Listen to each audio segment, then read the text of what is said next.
Today is May the 6th, 2015. My name is Tanya Finchum, along with Alex Bishop. We're with Oklahoma State University, and today we're in Miami, Oklahoma, to speak with Dena Anders, and this is part of our Oklahoma 100-Year Life project, so thank you for letting us come today. Let's start with having you tell us when and where you were born. Okay. I was born in Joplin, Missouri, April the 23rd, 1915. Okay. So happy birthday, a little late. Yeah, I'm counting the days now. Well, what brought you to Miami? Well, my father was an immigrant from Poland, and when Poland was possessed by the Russian army, he had to make shoes and boots for the Russian army. And so then when he came to the United States, he came to Joplin, Missouri, because he had relatives there. Okay. And then he took up shoe repairing. And then came to Miami. And oh, you want to know that? Yeah. So then Joplin, my mother and father divorced, and so we moved. He moved 4 children to Pitcher, Oklahoma, and went in partnership with a ready-to-wear store in Pitcher during the boom days. Mm. And we were poor and deprived, but we did make a living there. And then the partner committed suicide. And so my father took over the store, and then we went to school, and we lived over a laundry in Pitcher. And so then the Depression came, and excuse me, the banks closed and everything. We went broke. So he moved us to Miami, and we moved down the next block, and he still had his shoe repair machinery. So he opened up a shoe repair shop. I showed you the picture. Mm-hmm. Yeah. And we were there for a couple of years, and we lived there were 5 of us all living together, 4 children, my father, in the back of the shoe repair shop. And then we moved, then we got enough, accumulated a little bit of money, so we bought this building. And so we moved here. And then we had enough of income then, because we started doing the RAF repairs for the RAF boys, England, and during the war. And then we started renting houses, $15 a month. And I kept them so clean and nice and neat, the landlord would, then they'd sell them and we'd have to move again. I don't know how many houses we rented, $15 a month. But we never bought anything until we could pay cash. And we skimped and saved, and then he started doing repairing old work shoes, just regular old work shoes.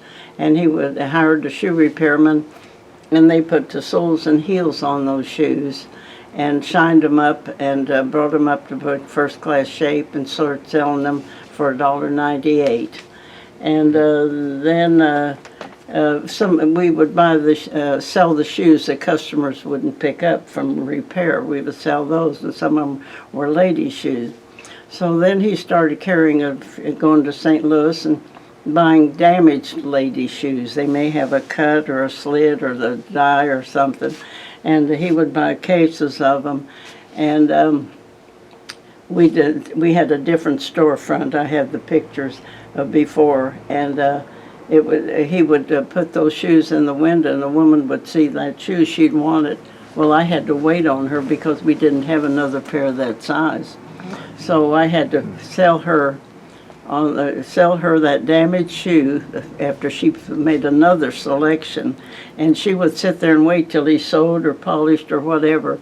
And these were elegant designer shoes, and we'd sell them for around $4 or $5.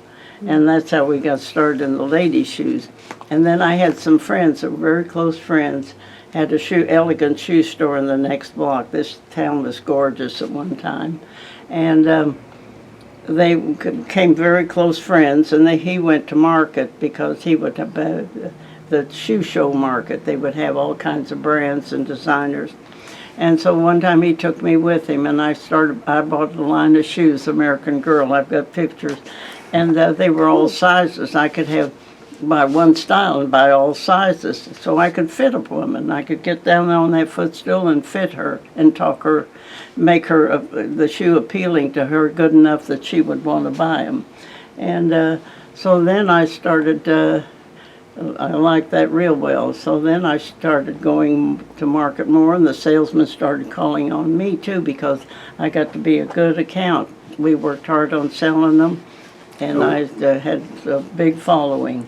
Where was market usually? Where did you have to go? St. Louis. Dallas. Dallas. I would take the plane from, I'd drive to Tulsa and then I started going by myself and take the plane from Tulsa to Dallas. And I show you that picture of me with the big black eyes. We ran into an accident there. I was taking a cab to the hotel. I had stayed 2 or 3 days when I bought it. And these two little old ladies going to church. It was on a Sunday morning.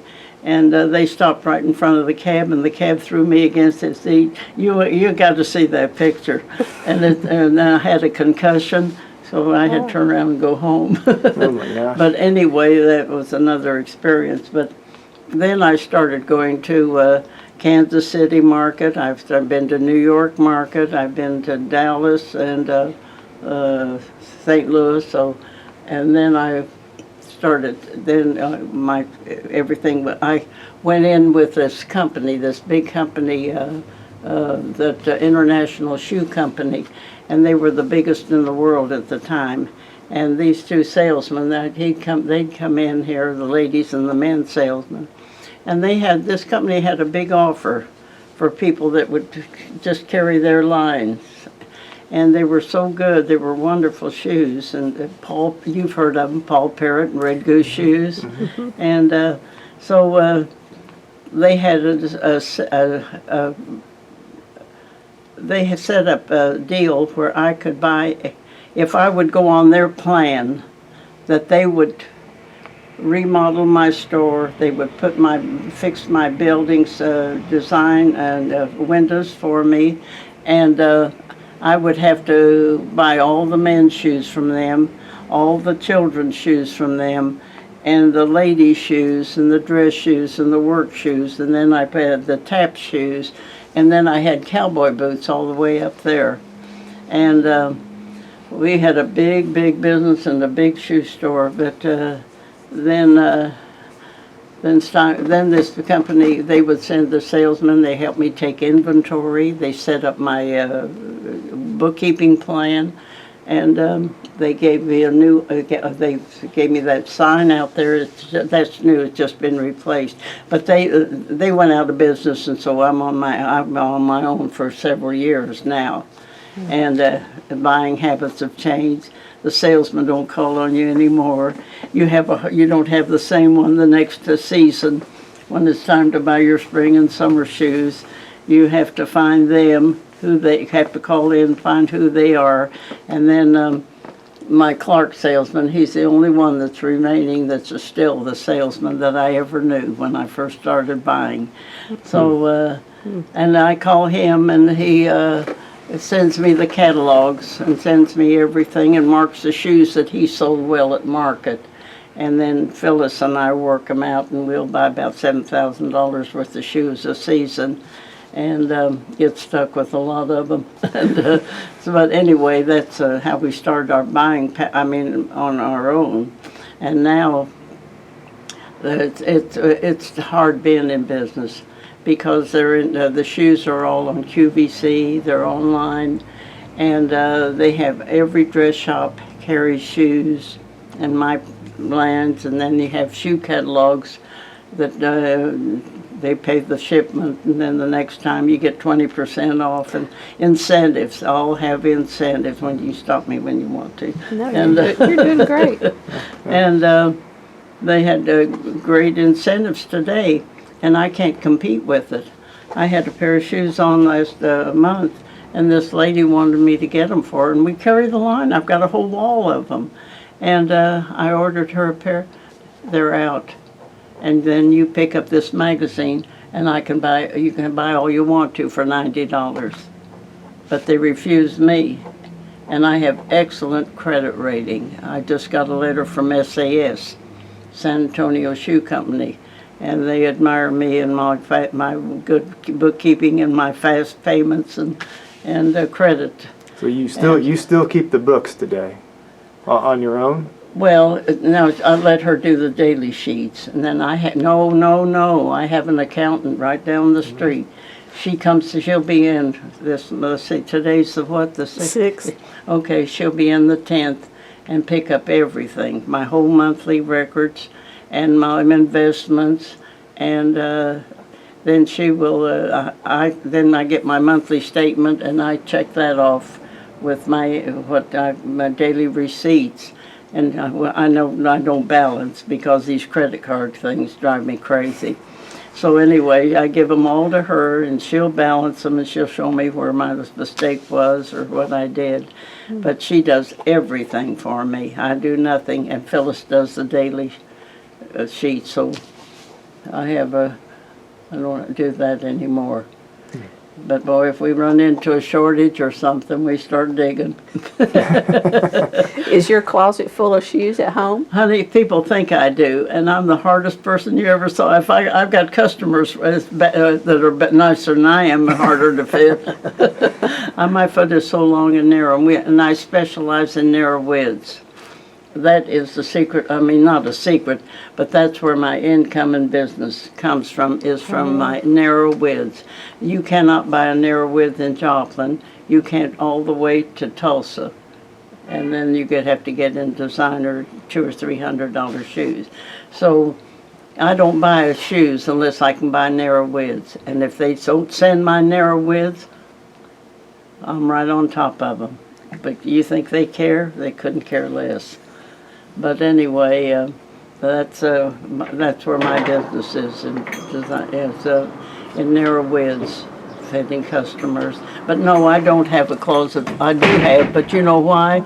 You know, these customers come in and they'll say, "Oh, I don't need anything. You should see my closet. I got a closet full of shoes." I said, "Honey, don't just stop right there." I said, "You've got shoes you can't wear, don't wear, won't wear, and won't get rid of." That's true. So, and I said, "You only buy them because you want them. Women love shoes." Well, how long did your dad work side by side with you? Well, he died in 1987, so he was the beginning of it all, and he saw me when I started going to market first, but after that he was out of it. But he would sit here and visit with the customers, or he sometimes, he would look at the customer and see the way I was waiting on it. He says, "She's not going to buy." We can smell them.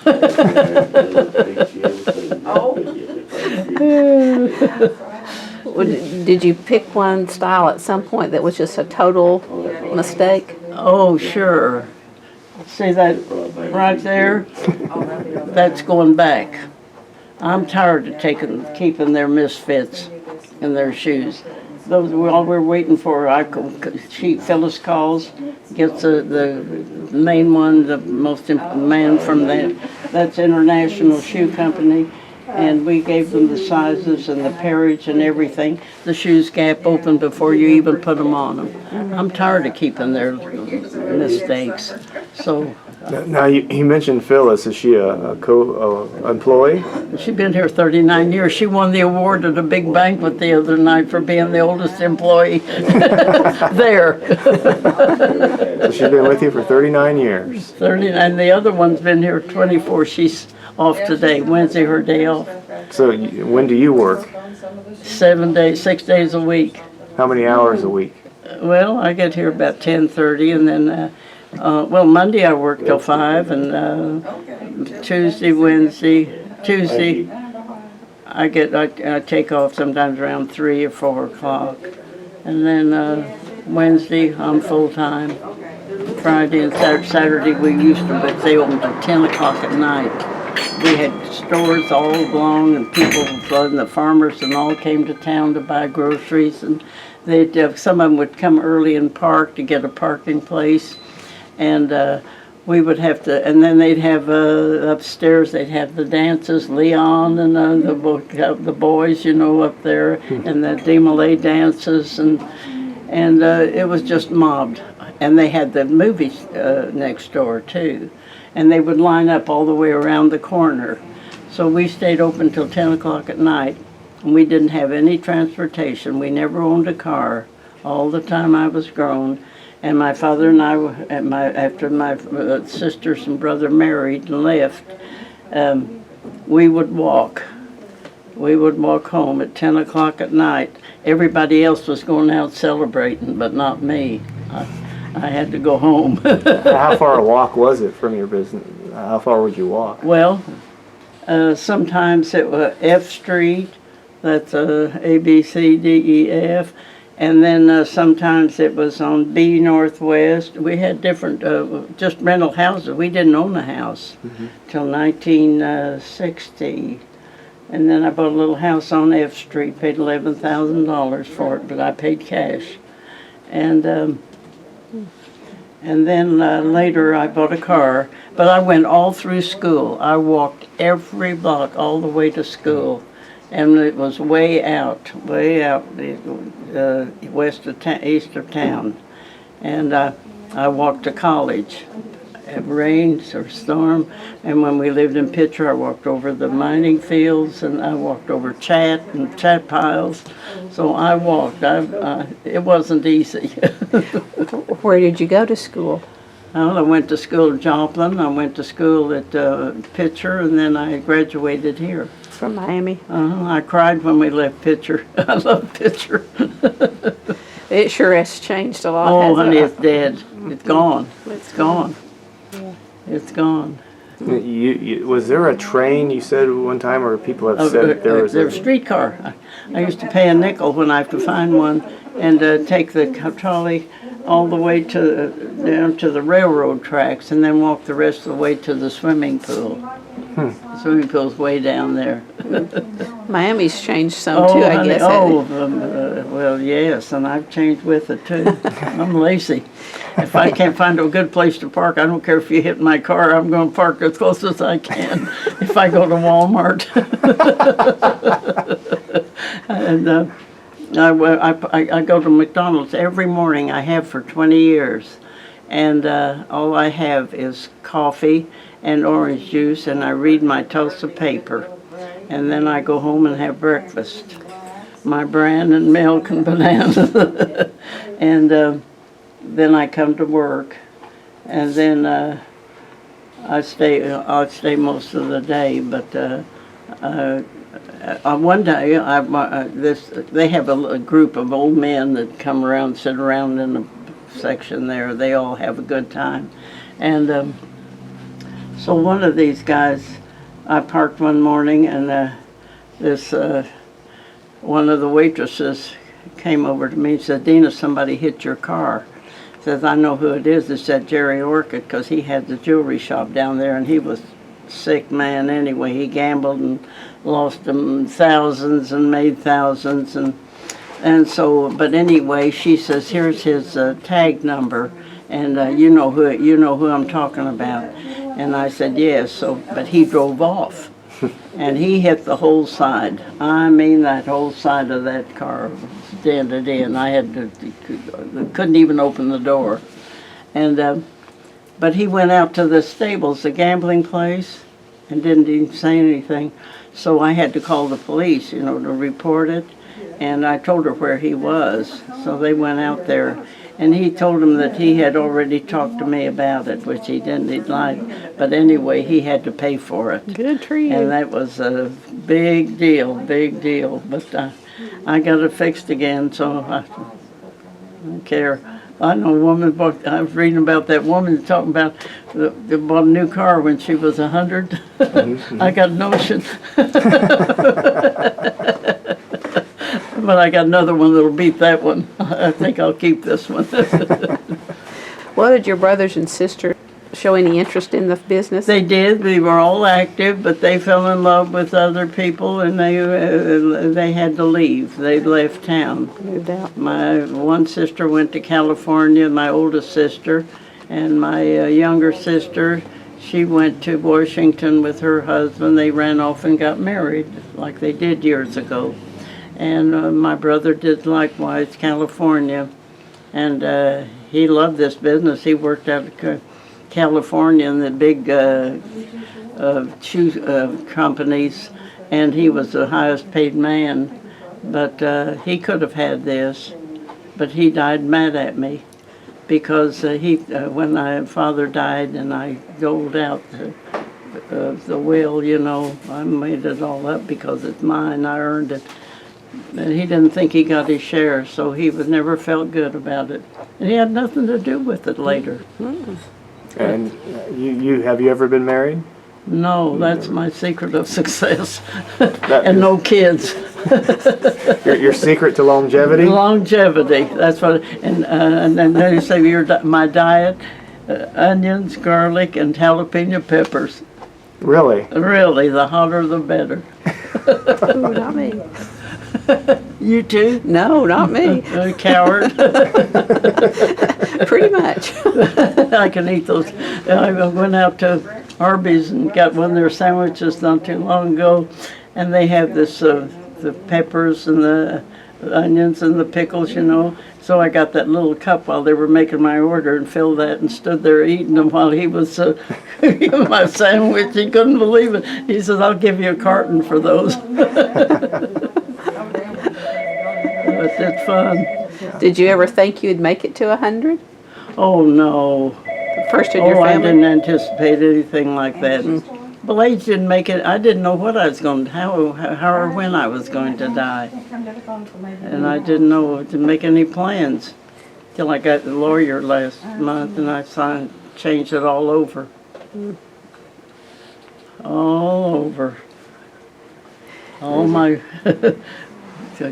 people, all of my wills is in that. Even how I'm going to be cremated. Are you? That's. I was thinking you're Jewish. Cremation, is that something that they agree? They don't want it, but they're going to. I've got a plot in the Jewish cemetery out there at Joplin. My father, next to my father, it's all paid for. It's all mine. So I asked him. I said, "What are you going to do with me?" I said, "I'm going to," and they said, "Well, we'll see." So I think they'll take it. They're converts. I mean, most of them are conservative. Not conservative. What they call them? There's the Orthodox and the conservative and the next one. I can't. My mind. See, there it goes again. But anyway, whatever. I don't care. That popped into my head too. So Yeah. you said you went to college. Where? I went out here for a year, and I couldn't pay any of my dues or anything, my bills or nothing. But they kept billing my father, and we could. He was an immigrant, and it didn't mean much to him. You know, he was language was so poor. You know, he spoke more Jewish more than he talked English, and. So I ignored him and went ahead and finished. I just had 1 year, and but after I got more successful, I gave him a scholarship to make up for it. So I don't feel like I owe him anything. Are you talking Northeast Oklahoma? Out here. Okay. God, that's beautiful out there. That man, that's going to be a 4-year college. But So when did you graduate from high school? in 1932. Right during the Depression. Yes, honey. That's when we lived, 5 of us down there in that next block. Oh, I didn't even have a dress to wear. I had to wear my oldest sister's dress under my gown to graduate. And I didn't go to junior and senior banquet. We couldn't afford anything. So we were just lucky to have meals and get to school to graduate. Well, where was your mother I know you said they were divorced. Where was she during all of this? She married, she remarried and left the country. Oh. She had a world of her own. Yeah. And your dad stepped up and took care of. He took care of us. God love him. I don't know how he did it. I don't know how that man how he could do that. And boy, if I'd ever go out at night after I got older and teenager, whoa, boy, he would be sitting there in the dark waiting for me because the others had gone, and he was afraid I would do the same thing and leave him. So he would sit, and then he would rant and rave all night long. I knew I was going to get it, and I did.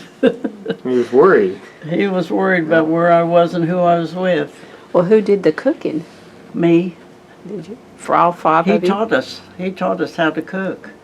He had kind of bachelored for himself anyway when he had the store and picture, because we still lived in Joplin. And so I guess he cooked, but he taught me and my sisters and all of us. We'd have to go home after. One of us had to stay here, and the rest of us would go home and cook or clean the house. So the only thing we never had to do in later years was wash the laundry, like the sheets and stuff. That laundry was down there. And so he let us do that. I tried washing the sheets. I couldn't even lift them after they got wet. You're a petite lady, a small child, little. Oh, no, honey, I was a horse. I weighed 170 pounds when I was in high school. And I just determined that I wasn't going to be that big. I couldn't stand. I wouldn't even show anybody pictures today. So they had a tire shop next door, and they sold used bicycles, and I bought one for $16, and paid $1 every week, and got up 5 o'clock in the morning and rode down to the park where the swimming pool and tennis courts, and bought a racket. And I didn't know how to play tennis, but my friend and we would go down there, and she would. I lost 30 pounds that year, and I never gained it back.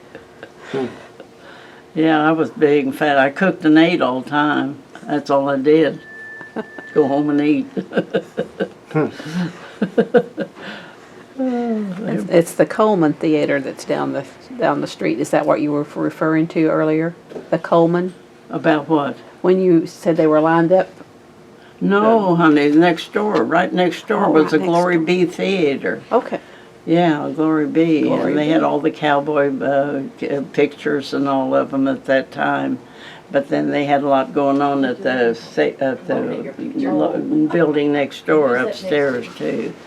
And they had a business downstairs. The worst thing that happened was when they put that bank across the street and bought up all the little buildings. We had a paint store, we had a little bowling alley, we had a bar, a creamery there, we had all kinds of little, and a drugstore and a grocery store. And then he bought up all those big and put that bank facing this way, took up the whole block. You can't get retail business. You need competition. Nothing. We need industry. We need work. We need payrolls. We're dying just like all the little towns, but we put up a big front. Well, we were curious as to what was the main business in town. Goodrich. Okay, so you didn't know. Oh, Goodrich, my goodness, that made people they first started by trying to outdo each other. They'd buy cars, and they'd take vacations, and they'd buy boats and homes, but they had good money. But you know, when they went on strike, they wouldn't pay for their insurance. They marched up and down the street, rebelling, and you know, they'd come to the merchants for donations. You know what I gave them? $1. That was the worst thing they could do. They never saved a dime. They were always in debt. Not all of them, but most. I had some of them that I couldn't believe, but wouldn't pay for their insurance. Spoiled. They were spoiled. But that was, and then when Goodrich left, we've had nothing since. But we're not the only ones, honey. All little towns are Yeah. drying up. They are. They're typical, a sign of the times. They're But all you the can really tell at one time Miami was a happening place. Miami was a happening town. Oh, It was happy like- town, beautiful town. It was just lovely. It was, and there was things to do, and people who went and came and visited, but it's all dried up.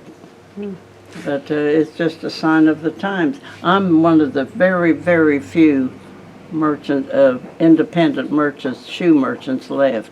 You go to any little town, see how many, if you ever find any. Not many. You can't find them. And I'm here by the skin of my teeth. Well, I want to know a little bit more. Can you tell us a little more about Pitcher? Growing up During in the Pitcher. the boom days and Yeah. the miners, my goodness, yes, it was flooded. It was flooded. It was business was just wonderful, and we had a lot of really nice stores, department stores, and real nice shoe stores, and the good school, and it was, and the miners would come down and walk around on Main Street with their lanterns on, you know, and there were wear clothes, and you could even go down in the mines if you wanted to. I never wanted to. Well, was it dangerous? Oh, you go down that bucket, I guess. I wouldn't go. You never went. No, No. I had no desire. But it was boomtown. It was really flooded. And the school was nice. I went to the first year of high school at 15 when I came to Miami. Okay. So I loved Pitcher. It was nice. I can't believe you walked on the chat. That amazes me. Well, we did because we got some of the ponds. We lived over the laundry, and then we just have to walk to go to school way out. And there were the ponds, and then the chat piles, and the chat all around there. And in the wintertime, we would get just pieces of paper, of cardboard like that, and we'd climb to the top of those chat piles and then slide down them. And oh my God, dizzy.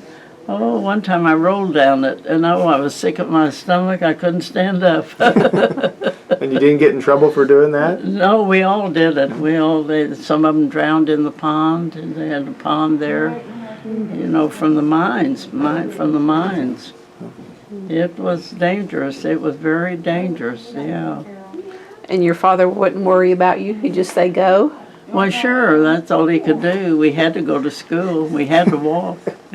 But you couldn't stay out late when you got here? Not when I got to be a teenager. Heavens no. I'm afraid somebody's going to run off with me. Well, was there ever a time you thought you'd lose the store? I never ever thought about it later because I was doing so good and I had enough help. I knew enough to use the right people to help me, and so I just went on with they were successful and I was successful. So I wasn't worried ever after that. I never dreamed I'd ever see this time again. Really? Because I've been through the war, I've been through depression, I've been through fair times, and then I have seen, when Goodrich came, it was fabulous. So, What was the wartime like in the 1940s? What was that like running a business? And well, you know, we've changed our Main Street 3 times. First this last time, you know, we had snakes. Didn't you ever hear about it? They had a big meeting and everything, and they made little planters and planted trees on Main Street, and then you swerved in and out just like a snake, you know. And so then the time started changing, so they wanted to change Main Street again. Well, that was the last thing they needed to do. So now it's like this. And it's hard for the old people to back out, you know, to see the traffic. It is. So we've changed it 3 times. But in terms of the wartime, World War II, how were things during that period? They were just, golly, I forgot, what were they? Well, I'm sure it's more women, well, maybe not in Yeah. women's shoes. A lot of people have told us that it was hard. You hardly saw a man on the street during the World War II. But I don't know if you have a Oh, recollection well, of that. I don't, well, I guess no, they were all in the service. They were all in the service when they came of age during World War II, sure. Yeah, I remember that. And you mentioned taps, shoes. Tap and dance shoes. Ah. Yeah, for the little girls and the ballets and the tap and the little uniforms and the bags to carry it in. They were so cute, and these grandmothers would bring them in, you know, because the mothers were usually working or at school, you know, and I'd fit them, and this grandmother would take the shoe out of my hand, see, and she says, I've fit a lot of shoes, so I've had enough kids. I fit more shoes in one day than she did in all of her life. She was going to tell me how to fit shoes. Well, I learned a lot the hard way, and my father taught me too. Yeah. Do you have I even when I would go to Dallas, you know, I would always go to Neiman Marcus and shop because I could afford to, and then I'd have lunch there. And I even bought shoes there because my foot was so narrow. Find these famous brands, Ferragamos, pay $300 for a pair of shoes. I wouldn't do it today. But anyway, this young man waited on me. I had to show him how to use a shoehorn. He was just starting, he didn't know. A clerk in the Neiman Marcus. I haven't forgotten that. And I got acquainted with all the people in Neiman's, the salespeople and all of them. Oh, and they all knew me, and they'd call me if I had something that I wanted or would order. But I don't do that anymore. I'm still wearing things from Market now. When was the last time you went to market?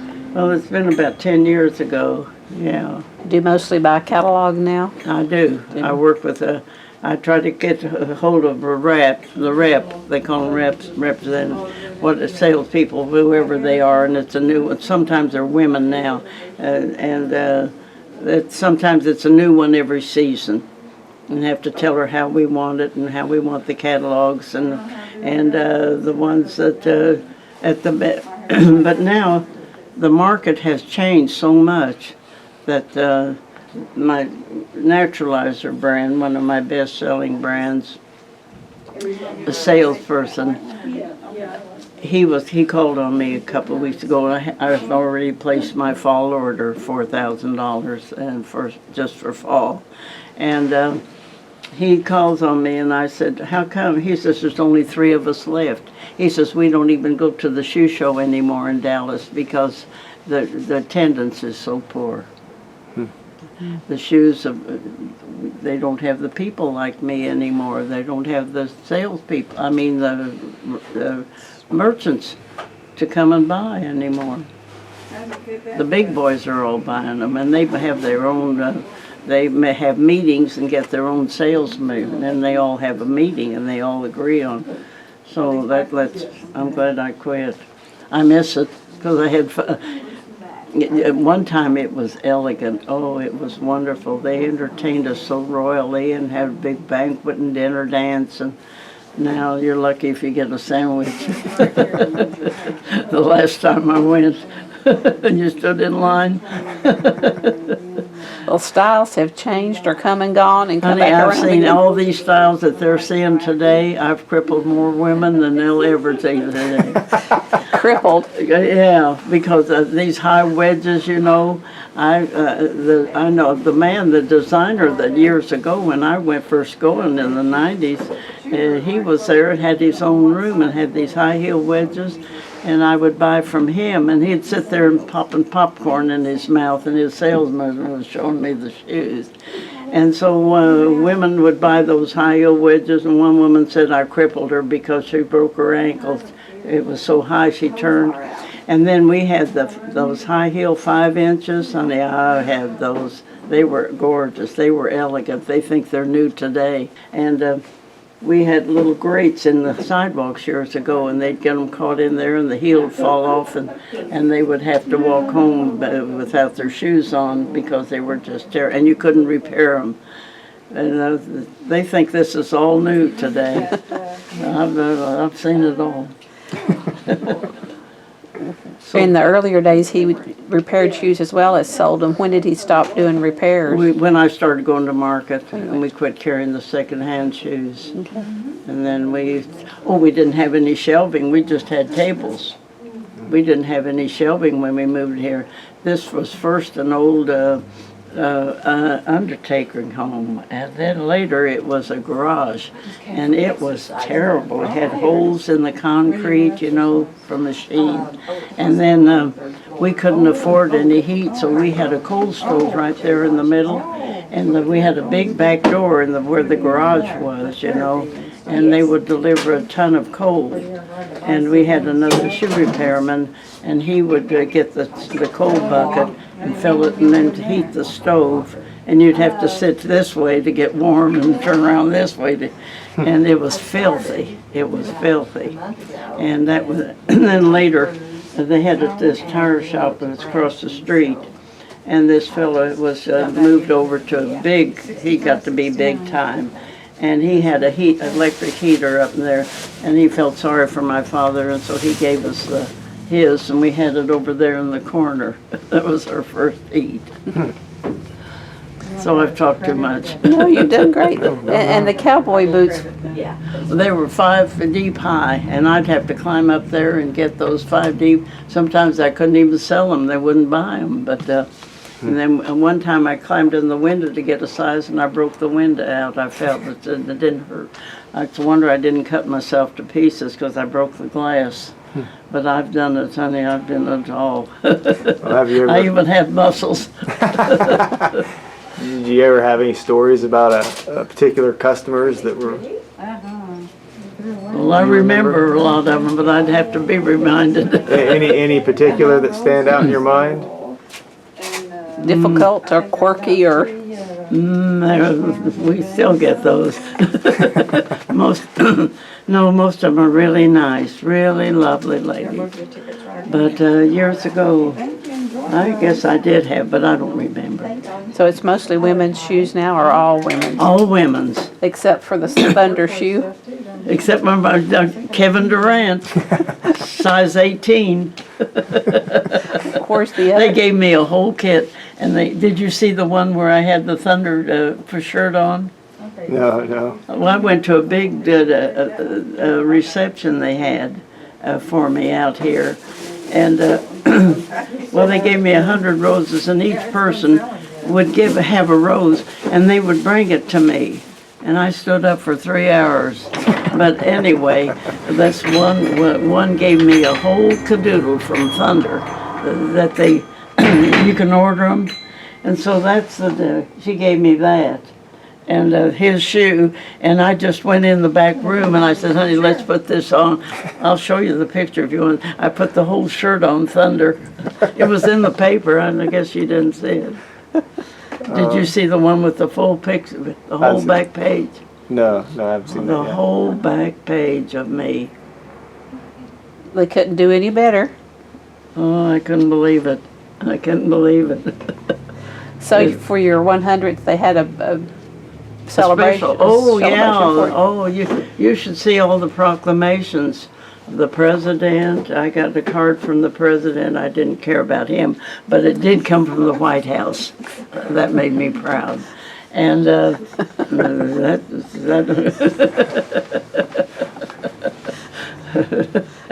of the mouth of babes. So anyway, the representative, the 3 commissioners from the courthouse, they came over, and they were out there, and the city manager, and they gave me a proclamation, and the Indians, I'm a Modoc. There's my proclamation right there, that I am a Modoc, a member of the Modoc Pride. You know what I said? I said, when do I get my allotment? You know what he said? Your statement will be in the mail in the first of the month. They're good friends of mine, Chief. He's the chief. And then another chief gave me, they had a big celebration, gave the pictures with me. He gave me a big celebration at a blowout thing. There were 520 people, and they put me up on the stage, and this Indian, he gave me the list of all the 9 tribes, and the Modoc was accented, and a big proclamation, Dena Ander Day. And I've got, you ought to see those proclamations. There's no end to them. Mullen, Fallen, all of them. I got to make another display. So it sounds like you had a couple parties, just not one. Oh, it's been 3. My pilot club, they had one for me, I'm a member of. And then, well, that one wasn't for me, but they put me up there and interviewed me and the guests all, and then the reception I had out there, and all the roses and the cakes. My gosh, I've had 4 big cakes that have been divided, you know. Yeah. It's been unbelievable. Makes me tired too, thinking about it. But it's wonderful. I just can't, and the cards, the wonderful things that people say, they are, that's unreal how fabulous they make me feel. They really, really are. That's the most rewarding thing there is. They show, I can't believe all those cards and more in the back because there was others. I don't know what to do with them. I've got to read them first. I can't get around to them. I thought maybe you'd shake them first to make sure something didn't fall out. I did. A candy bar fell out, and I said, Phyllis, surely, I had several of them in my lap, you know, the cards opening them. And this big heavy bar, one of that lint candy, oh God, I love it. I buy it from it. And it fell out. I said, which envelope did this come out of? And then I've got another one I can't, I'm going to have to ask several people. I can't recognize the signature. Some of them I can't read it. Well, when you're not working, what do you do for fun? Well, tomorrow night I'm going to Josie's restaurant, Italian restaurant. It's in Kansas. I'm going with some friends. And every third Friday in every month, we have about 20 in a birthday group of women, and we meet out to the Stables Casino. Their food is always good. And they bring, if it's not only my birthday, it happens to be mine alone this time, but sometimes there's 3 or 4, and everybody brings a card for them, and you have to sit there and read all, go all around. And then you eat, and we have, and we visit, and then that's part of it. There were 20 original, but most all of them are gone now. They've died, or they're in nursing homes, or else their children have moved them away, given up their homes. And it's different, but we have more that want to come and that sit with us. We have a good evening. Kind of like the Red Hatters? I was a Red Hat. We disbanded, and I got a card from a lady, a friend of mine, in pilot. She was moved to Tulsa, and they had a big Red Hat deal. And I got a card from her, and she says they've disbanded. There's no more, and ours has too. It just gone. But I love it. But it was fun. Oh, it was so embarrassing to walk into those restaurants with big red hats. Oh, I didn't mind the clothes, the purple clothes, but oh, I hated those big hats. Oh, that was awful. Well, you're young enough you could wear pink instead of red. I wear, not the red hats. Yeah, pink. So being a retail owner, were you ever like a member of the Chamber of Commerce? Did you ever do anything civically? I was a member. I was on the board of the Chamber of Commerce for 2 terms, and I was on the I was the first woman ever elected to the Miami Savings and Loan Board with all good for those you. men. And for 17 and a half years, they let me stay. And it was a wonderful experience with the doctors and the lawyers and all those brilliant minds. My goodness. I would, that was really something. That was. But I've met the right people for a lot of right things, and it's been good, rewarding. Well, when you were going to college, what was your major? Business. Business. So you planned to come back to the business Well, I anyway. didn't know what I was going to do. Some friends of mine were going, and I just went. It didn't cost me anything because I didn't pay anything, so I just went. But I took business, and now I can't add 2 and 2. Well, in high school, what was your favorite subject? English. And spelling, that was my best. In grade school spelling, I won an award for spelling.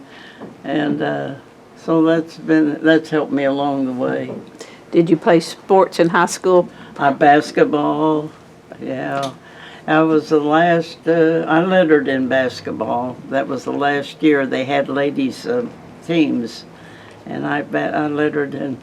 And I got lettered, and I had a brother. He was about 4 years younger than I, and he loved that letter. So he had my oldest sister sew it on his sweater, and he wore it to school.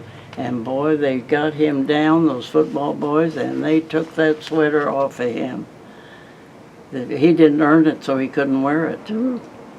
But yes, and I played basketball. I played baseball. I was tough. What kind of clothes would you wear when you were playing basketball? You inherited the ones that quit, or the last team, and I got this woman. Her name was Nellie. She was so big. She was huge compared to me, and I had to wear her suit and take it down up as much as I could. But we always took hand-me-downs in red and white. They came to your knees or longer? And the tops, yeah. I think a more appropriate question, what shoes did you wear to play basketball? Let's see, I guess tennis shoes, because I was always so tall. I wanted to get in the theater for a dime, and I was always so tall for my age, they'd think I was past 12. So I'm sure it was tennis shoes, had to be. And you would have gotten them from the store? Yeah, I'm sure, yeah. Good times, huh? Good times. Yeah, it was fun. It was fun. I love sports, yeah. Did you win much? At the casinos? No. When you were playing basketball? Oh, I don't remember whether we won many games or not. I forget. I didn't. What position did you play? Oh, I was a guard. Tough, because I was pretty heavy. And center. I was guard and center. Yeah. Was the court inside or out? Inside. Basketball inside. Yeah. But we had to go there 7 o'clock in the morning to practice, because the boys always got the preference later time. So we had to get up and be there early to get the court. Well, what would you do for lunch in school? Take it or come home or what? Let's see, we got, what did I get for lunch? I got a dime for chili, I think. And sometimes I'd just buy a pickle, big deal pickle. Yeah, we didn't have any money, that's for sure. They had little places to eat chili and other stuff, but we couldn't afford it. But we had a dime for chili. What do you attribute your long life to? What do you think? What I've already said. Eating pickles, huh? I told you garlic, onions, and jalapeno peppers. See, she can't remember 3 things either. He asked me 3 words and I couldn't. I can't remember them either. I know one's before, but I don't remember the other 2 when he asked. Well, I remembered milk, I think, was one of Yeah, them. yeah. Before, so what's the third one? Sensible. Sensible. What was it? Sensible. Milk before and sensible. Sensible. Sensible. Yeah. Well, no wonder I didn't remember. You have a good sense of humor. I try. I try. So growing up with your father and being Jewish, was going to the synagogue, was He that went. important? We couldn't go because we couldn't afford it and we didn't have the transportation. But he would go on the high holidays. And where'd you go? 'Cause Joplin. Joplin. I still go. I go on the holidays and I go on when they have business meetings and I still go.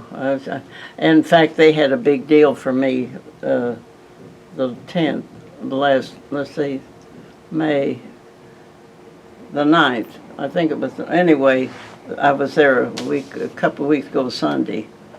They had a big deal for me and they had some of the little boys that asked questions, you know, they had it written down. They would ask me different questions of my lifestyle and of my preferences. And there were 2 other men, but they were, we were brought right to the podium and facing the audience. And they had a big crowd came, and we had bagel and lox, and I love it. And lunch. They had a nice lunch. They had a great big cake, and these 2 men were in their 80s that sat down, and one section of the cake said Dena, and then it had their names on it too. And these 3 little boys would ask us questions. We would answer questions and answers, but it was at my church there. They had that specially for me and them. Yeah. It's been a busy month or 2, hasn't Honey, it? it's been hectic. It has, and it's not over yet. And time for a vacation. I never had a vacation. I never went. I may have gone somewhere a couple of days or something, but I don't. When I went to New York, you know, for the market. Well, then I went to the Empire, and then went to the great show, and had wonderful food, and stayed in the hotel. But weekends was probably about as long as I stayed away. And my younger sister would come sometimes and stay with my father. And It wasn't that you didn't trust someone with the store. You just had to take care of him. oh, I had managers later. I've trained them real good, and they got the best jobs from other people. I trained them real good, and this one is still with them. And well, both of them are. Yeah, 3 of them, 4 of them. I've trained several, but I'll never do it again. I just fixed them up for somebody, and they thanked me. I would get letters and thanks for what they learned from me, and I don't know what it was, but anyway, you had to learn it yourself, or just by observation. So, And the cash registers have changed quite a bit. oh yeah, we're on credit cards, and the girls take care of those. I don't have much to do, but I don't think I could handle it. I guess I could if I had to. Well, they go on vacation. Phyllis does. She'll get 2 weeks. She's already had a week and another week. So we manage. Yeah, vacations. Outside of business, going on business trips, have you ever missed a day of work? Well, only ill health, but that would hardly ever keep me because I would crawl to work if I could get here.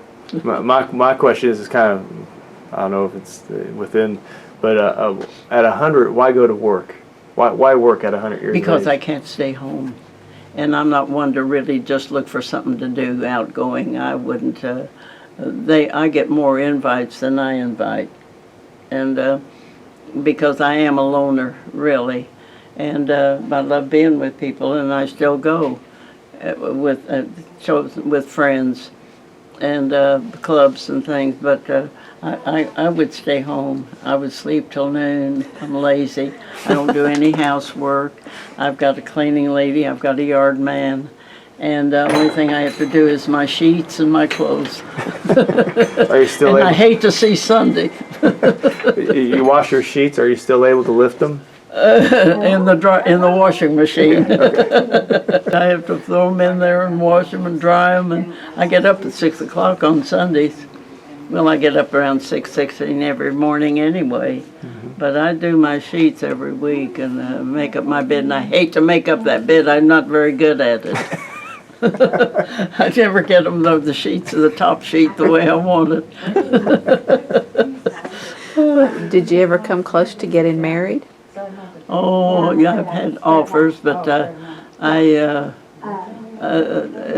would have had to have left my father, and I couldn't do that. And the store, after I'd done too much, nobody was good enough for me. Did you take care of your father in his older age? I took care of him, and I feel like I can live with myself. Because his older years, I'd have to lay out his clothes, and I would come down and open the store, and I'd feed him breakfast before I'd leave, and then he would go back to bed, and then he would get up around noon, and I would, after the girls and the boys were here, their lunch, and I'd go out and pick him up and bring him to town, and I was always scared because when I'd open the door, I'd come in the garage, and if the TV was on, I knew he was okay. And if the TV was off, I knew it was something bad. But he was always ready to come down. I would go across the street and get him a piece of pie and coffee. That was his lunch every day. And then he had this dog, Queenie, and Queenie would, when he opened up, came here at 6:30 in the morning, and we had this dog named Queenie. And she followed him to work every day.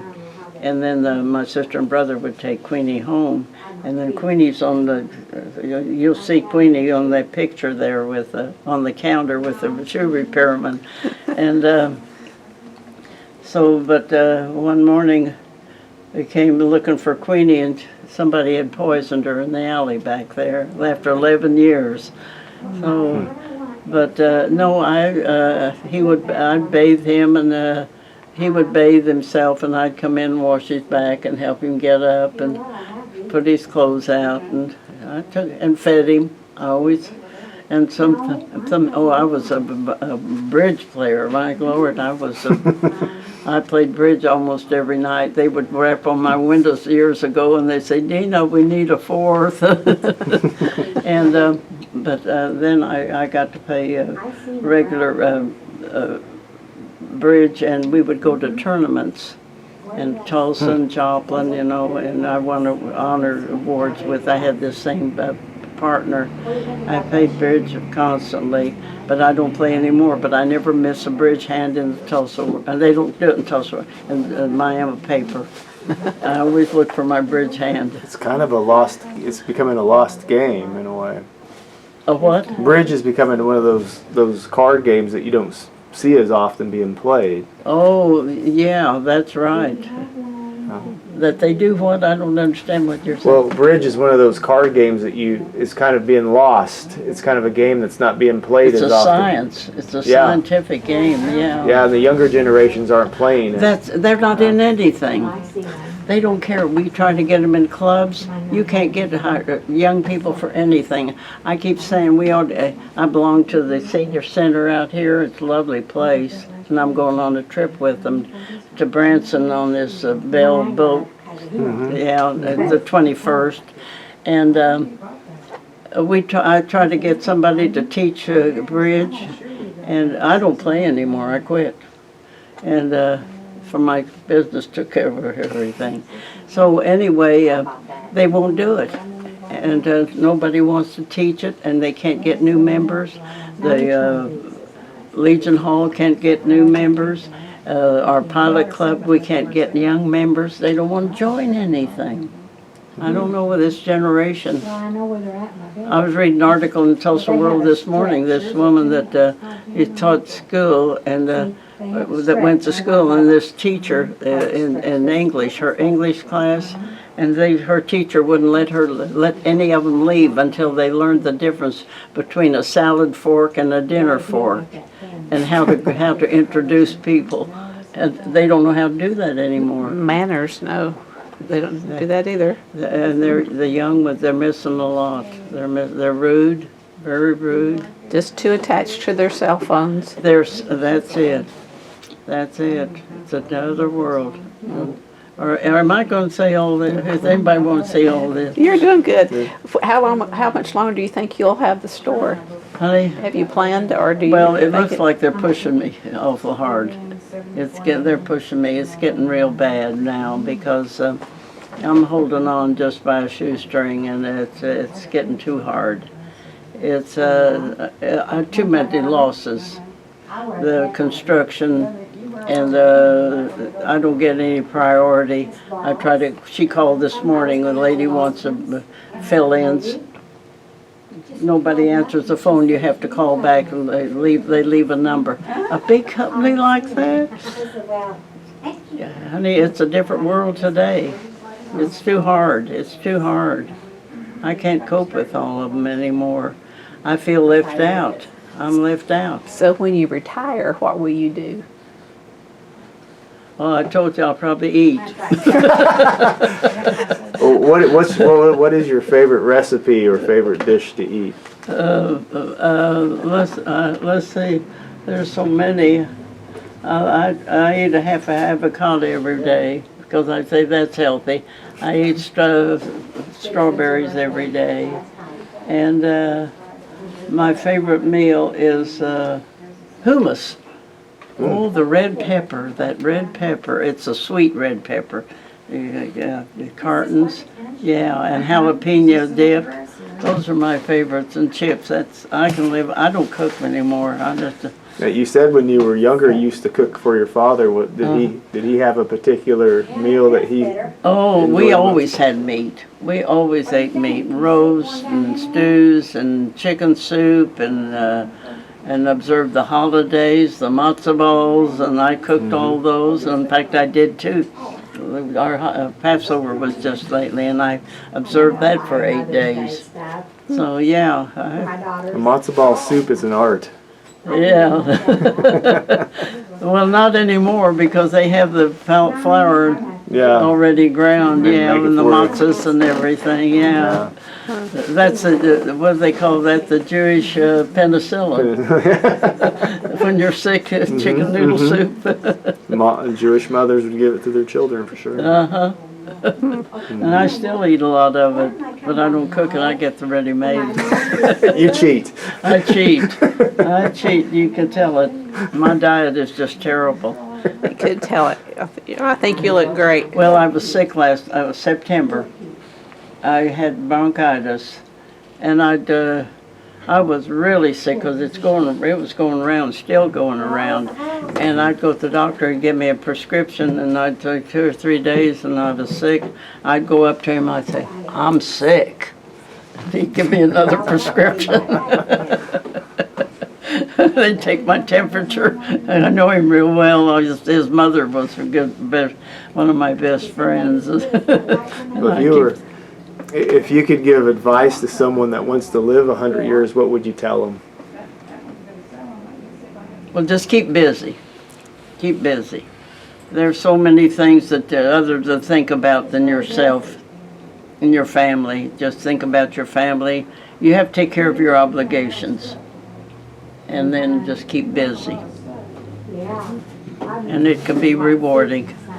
And eat your red pepper, hot pepper. Oh, eat your jalapeno. Don't forget your hot peppers. I got Tabasco. Oh, I forgot the Tabasco sauce. Oh my gosh. Now you're getting into Louisiana territory. Oh, yeah. Yeah, I've been there too. Now, when history's written, what would you like it to say about you? They've already said it all, and I'll let you read it. It's already there. But how do you want to be remembered? The way they remember me. Just as they are, as the way I am.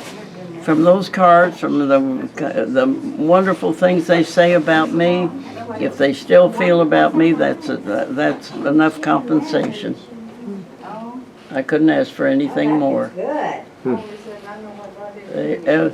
To have 100 and some cards, and every one of them fabulous. They are fabulous notes, fabulous notes. So that's a reward in itself. Makes you feel good. Oh, absolutely. I had no idea people cared that much. And they were all at that reception, I'm telling you. Acquaintances, and telephone calls I get from people that were here years ago, good customers, and they still call me. I can't even think of who they are, some of them, you know. Need a picture to jog your memory. Or a foot. Or a foot. Yeah, well, that's another thing. I learned that you could come in the store and I could look at your feet and tell you what size you wear. I wouldn't miss it a half a size. And men too. I don't even try anymore because shoes don't fit like they did. We used to have shoes that were marked with 4 A's, and now it's S, N, M, and W. So I don't even try to guess your size. I might make a stab at it, but it wouldn't work. Because you might tell me you wear an 8 narrow, and you might wear a 7.5 or a 8.5 time I got through with you, because I'll be sure it fits you. Not because you didn't know your size, because the way the shoes are made, the way they're sized. Yeah, it's it's all different. It's harder. It's harder. Are you still paying cash for when you order? When you do an order, do you pay cash? Oh, no, I get dating. If I buy $7,000 worth of shoes, I'll get 10%. Let's say I get 7%, and 90 days. I get dating. No, I don't have to pay cash on delivery. No. I was just thinking that's what your father did, so that's why. Yeah, well, he that's why I did, was but he asking. would go, that's right, he'd have to pay for them there before they even shipped them, and then have to pay the freight after they came in. Yeah, no, well, I get dating. Their companies are real nice about that. Wonderful. But then when the time comes, that's hard. That's a different story. That 90 days wasn't long enough. But I always manage. I always try to keep my credit up. That's very important. Anything else you want to add before we close? Honey, if I've told you more than I already thought I even knew. Oh, you've done great. We appreciate you talking with us. Well, it's been fun. I guess when I get started, they can't stop me. You're great.